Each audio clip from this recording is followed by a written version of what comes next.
unique ability is really like the things that make you uniquely qualified at something, you know, the things that you are naturally leaning towards, have already superior skills in, are passionate about, and get energized about. And the way I discovered this concept was through a previous manager. So we're talking Hotjar, it's probably around 2017. We're having a performance review, you know, like those kinds of conversations when you're like, you've been doing this well so far, but there are some areas for improvement. Here, there's this giant space of things where you're not so good, and you could, you know, work on those. But instead, this conversation went very differently, because my manager at that point just simply said, there is this set of things that you're really good at. Let's spend more time on those, and let's figure out if we can delegate all these other things that you're like average at, but you're not super energized by, and maybe somebody else would be happier to deal with those. And this was kind of a new approach for me to think about, okay, so I've got a core set of existing strengths, let's try to multiply those, as opposed to I've got some strengths and I've got some weaknesses and let's fix those ones. And this is the concept of unique ability again. So the time you would normally spend trying to manage or overcome your shortcomings and weaknesses is really better invested in doing more of what you're already like excelling at almost naturally. I kind of thought slash assumed that my unique abilities had to do with content, like content creation, content editing, management, and all of that. And while he said that, yes, that was really obvious, particularly the strong editorial angle, he specifically highlighted that I was very good at like taking a big problem or like an opportunity, breaking it down into plans, looping the right people in, and sort of figuring out the next steps, assigning tasks, assigning due dates, keeping people in the loop with that, and like sort of like making things happen. And what was funny about this conversation is that I kind of thought this was a given.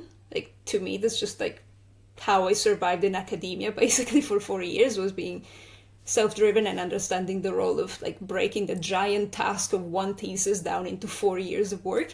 Yeah, but it was apparently not a given, and it was recognized by him.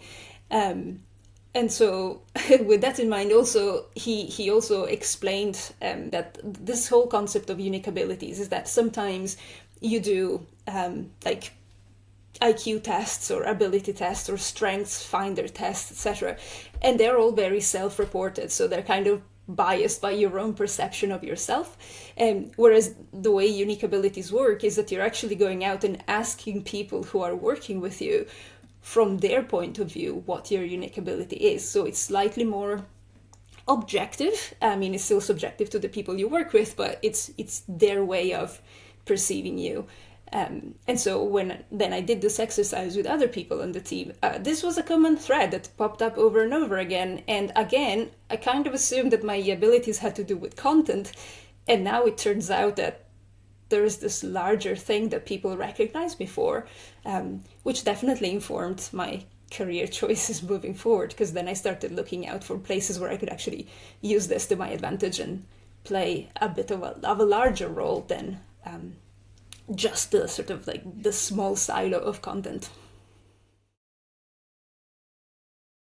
I recommend that people start investigating their own unique ability, and there are different ways to do it. Like, you can do it at the formal time of performance review if you are part of an in-house team that does that, or you can send out an email or a message or whatever to people you have previously worked with, even clients if you have a good relationship with them, and just simply ask them the like kind of like the straightforward question of, based on what you know about me or based on the time like we spent working together, what is my unique ability according to you? That's it. There is nothing else to explain or clarify, because people will interpret that question however they want, but they will reply with some insight that you can put together.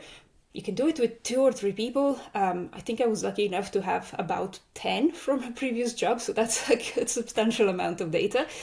But yeah, you can start putting it together and see if there are any trends or themes or recurring points that pop up, and from there try to understand, in light of this information that was shared with you, what can you do with it? What more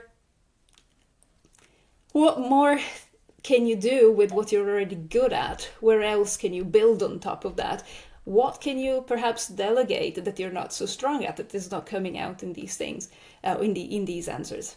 So I think that's a good step that pretty much anybody who's ever worked with anybody can actually do right now. I think this is really key to understand what your team is already excellent at and how you can leverage their strengths even further.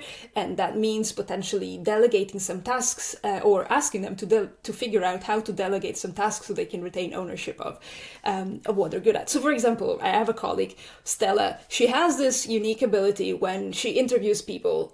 She makes them comfortable. She gets really good insights out of them. She keeps things friendly and just so natural to her. And this is obvious to everybody who just watches Stella do it. So knowing this, I can use this to our advantage. Like, I can find places to position her accordingly. So if there is a project that requires some research, or like if there is sort of a content-focused idea that could do with the subject matter expert, whether internal or whether it's external or a customer, etc. I know that Stella gets to do that because, again, she's so excellent at it already. And similarly, like, my own manager, I would say, looks out for opportunities where I can, I don't know, like bring order or bring processes, break down a deliverable that is cross-functional into milestones, working backwards, figuring out dependencies, etc.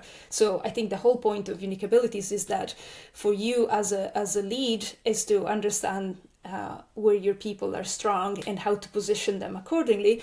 But also for you as an individual contributor is being able to communicate this up to your own manager so they can do the same for you in return.